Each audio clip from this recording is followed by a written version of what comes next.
At Optimum, we're having our summer sale early. This triple play is only $69.99 a month for 1 year. You'll get 200 megs of lightning-fast internet, unlimited home phone, TV with over 260 channels, HBO and Showtime included for 1 year, and we'll even give you free multi-room DVR Plus for 2 years. Call Optimum at 877-6-OPTIMUM or visit Optimum.com/summer sale for special web-only offers. Offer for new residential customers. Taxes, fees, equipment charges, and restrictions apply. Not available in all areas. See Optimum.com for details. This is episode 704 of No BS Job Search Advice Radio.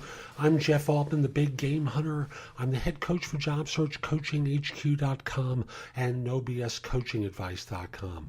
And welcome back. Or welcome, whichever way it is. And I've worked as a recruiter for more than 40 years, filled more than 1,200 positions, helped a lot of people beyond that as well. And this is a show that I think the question generally stumps less experienced people. How do you make time for an interview while you already have a job? Hope you find the show helpful, and if you do, that you give it 5 stars on iTunes or Stitcher.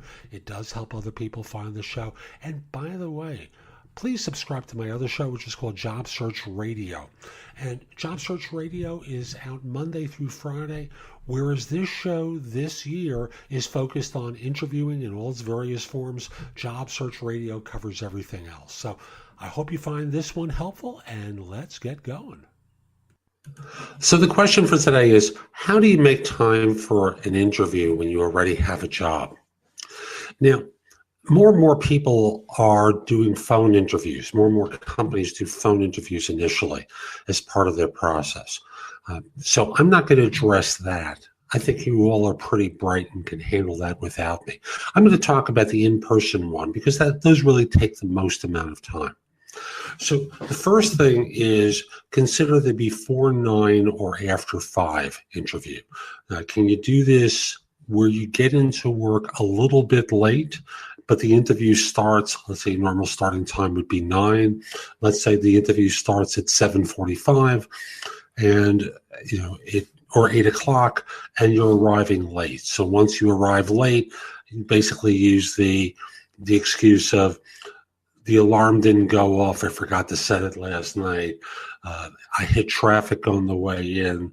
The subway was delayed. My bus was in an accident. Stuff along those lines that allow you to explain your lateness that particular day. Now, if you're dressing differently for the interview, I want you to dress a little bit better a day or two before. Normally the day, let's say 2 days before, the day before you dress your normal way. And then on the day of the interview, you're dressing in this special way that you would for an interview. And when people take note of it, just simply say, we're going out tonight, or I'm going out tonight. So where are you going? And just be prepared with an answer. And the follow-up if you're asked the next day how it went, we wound up with a late-minute change of plans. So you don't have to make an excuse about the interview. You can also try I wasn't feeling well. I had fever. I slept last night really well. Stuff along those lines that brings out the, oh, that's terrible, I feel bad for you kind of response. You can also leave early with the I'm not feeling well excuse. So this way you're able to get out a bit earlier.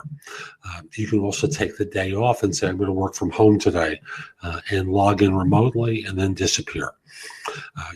For someone who's not a native of the country that this is going to be listened to, and you might talk about going to immigration today. You can think about going out for a long lunch hour and simply say, I ran into someone who I haven't seen in 5 years, and I spent a little extra time. Please excuse my being late coming back from lunch. Taking time off isn't as difficult as people think it is. And I'll just simply say, if this is something that concerns you, practice your response to it, because you don't want to appear nervous. Nerves suggest that you're not telling the truth. But if you smile and say, I just ran into someone I hadn't seen in the last 5 years, and I just needed to take time with them. So excuse me for being late from lunch or coming back, coming in this morning a little late, but the likelihood of our getting together again or running into one another is so unusual, since they live in, you mentioned, another part of the country, and you want to see them. So that's today's show. I hope you found it helpful. And if you did, here are a few ways that you can connect with me. The first one, of course, is reach out to me on LinkedIn. My page there is linkedin.com/IN/The Big Game Hunter. Mention that you listen to the show, because I love to hear from my listeners. It just puts a big smile on my face. Next, if you're an executive and interested in my coaching you, email me at jeffaltman@thebiggamehunter.us.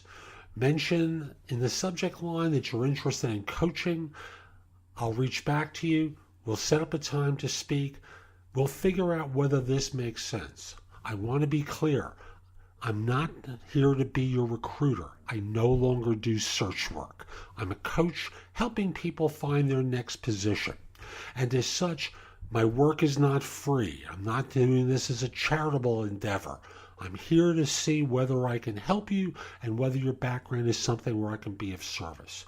And if you're not an executive, the best place to connect with me is with JobSearch.CoachingHQ.com. That's my site where I've curated information that I've created and other people have created. It's there with their permission, of course. And you can ask me questions. So right now there's over 400 pieces of content there, plus the ability to ask me questions. So again, JobSearch.CoachingHQ.com is that site. And by the way, and I haven't really mentioned this on the site, in addition to doing job search coaching, I also do executive coaching and life coaching. And I've done so for years. So if you're interested in that, message me again at my email address, jeffaltman@thebiggamehunter.us.